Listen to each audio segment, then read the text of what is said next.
We went in expecting him to pass away, which is what we got told would probably be a result of when he was born. And I came out of the anaesthetic with my husband saying, he's beautiful, he's gorgeous, he's perfectly formed. And they told us that 6 days later we left the hospital saying, make the most of him, he won't last. Luke had his first lot of surgery at 4 weeks, and then we basically were up in hospital for another 5 weeks while he had 2 lots of neurosurgery. And I went down to our local GP and she had no idea anything about shunts. They don't down here, but you know, it's still a country town. So we were going up to see the neurosurgeon the following week. She said, wait until we go up there, which we did, and he took one look at Luke and put him straight into surgery. And Luke went in using both hands and his eyes able to focus on both sides, and came out with a fist. His left side had, so we knew that something had happened down the left side. During the surgery? During the surgery. And it was probably when the catheter was, because that broke off from the shunt side. Suffering cerebral migraines, screaming for 12 hours at a time. God.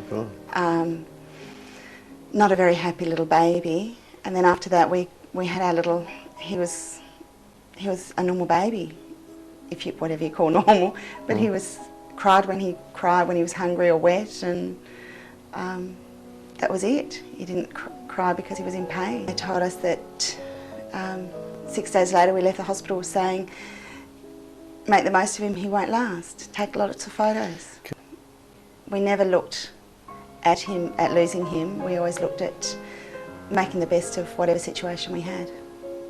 And that included stimulation from the word go and music. He was surrounded with music. I'm Luke's dad. I'm pretty proud of the fact that he's made so much progress in his life, and his work that he's been doing with John at the radio station. And I understand sometimes that it's hard for him, especially when people can't understand, and it's made more confusing by people trying to make decisions for him and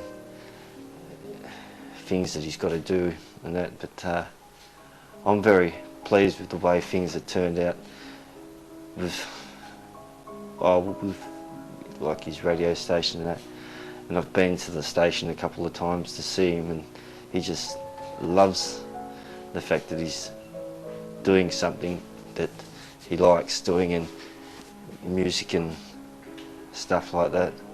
He makes me a CD or 2 a week for me to listen to at work, and gets me to more or less proof them for him before he takes them up there and plays them on the radio. And Terry, I think he's frustrated at different times, and also the fact is there's no one for him to share how he feels.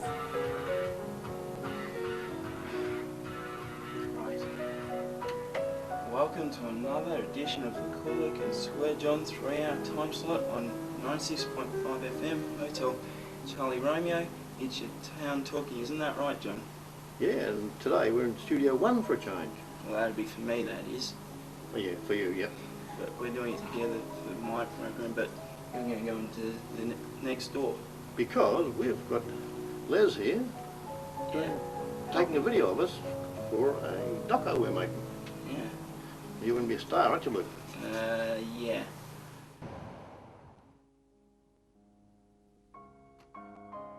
We've stayed one house we lived in for 9 years, and we had fantastic neighbours from the word go, and they were very supportive, and they used to idolise the boys, and they just saw the boys all as the boys. It wasn't anyone in particular was singled out. And the ones we have now, they're just, we've been there 8 years, and they think that Luke's gorgeous.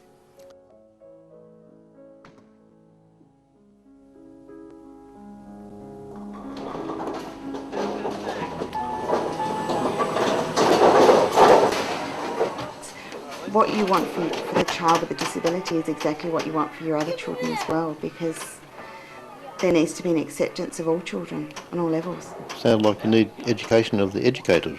Definitely. I suppose the problem is, though, it won't change for a number of years, mainly because the people that are educating our children currently have all gone to school where children with special needs and children that are slightly different have gone to a separate school totally, and they've never had any interaction with children with other needs. I've been trying to get some work experience in the library at Newton Moore Senior High School, and it's always, well, I've only just started about a month ago, and I think it's pretty good fun, even though I'm getting a little bit of help. I'm Luke's middle brother. It's hard sometimes. I'm Luke's brother and Declan's. Yep. To you. He's pretty hard to cope with, like normal ones, but he's kind of nice.